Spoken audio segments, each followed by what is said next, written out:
আচ্ছা বলো তো, এই শাড়িটা পরে আমাকে কেমন লাগছে? আমার মা অতি যত্নে আমার জন্য, আমার বোনের জন্য আর মায়ের নিজের জন্য এই পিওর কাঞ্জিভারামটা চেন্নাই থেকে নিয়ে এসেছিল। সত্যি কথা বলতে কি, যখন এই শাড়িটা আমি দেখেছিলাম, মানে তিনটে কালারই আমাদের খুব পছন্দ হয়েছিল। আর এই বক্স মোটিভে যে কাজ করা আছে শাড়িটার মধ্যে, সেটা শাড়িটাকে আরও বেশি সুন্দর করে তুলেছে। শাড়িটা আমার অনেক পছন্দের, কালারটা একদম বাটল গ্রিনের, আর যেটা খুব সুন্দর দেখতে। তোমাদের কেমন লাগছে অবশ্যই জানাবে। তো আজকে ছিল আমার দেওরের বউ ভাত, তোমরা তো সকলেই জানো যারা আমার ব্লগ দেখছো।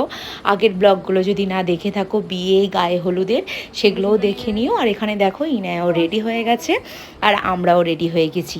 আজকে আবার বাড়ি ফেরার পালা, বাড়ি ফিরতে হবে তো। অনেক মজা হয়েছে, অনেক লাফালাফি দাপাদাপি অনেক কিছু করেছি।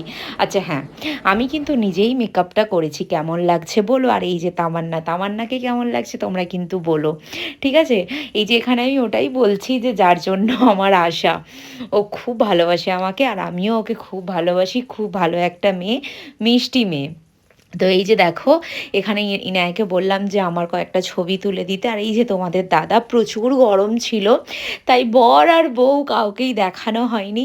আমরা আবার বেরিয়ে আবার ঘরে চলে এসেছিলাম, গরম লাগছিল, তারপর আবার বেরোচ্ছিলাম খেতে যাব বলে।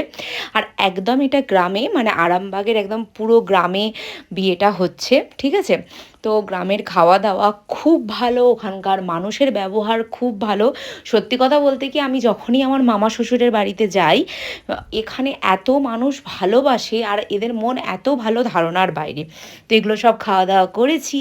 আর এই যে এরপরে ব্যাগ গুছিয়ে নিয়েছি, রেডিও হয়ে গেছি, আমাদের দুটো বাচ্চাও রেডি হয়ে গেছে। আর ওই যে তোমাদের দাদা একটু রেস্ট নিয়ে নিচ্ছে, আর এই যে আমি একদম রেডি, এবার বেরোবো, কারণ আজ আমাদের বাড়ি ফেরার পালা।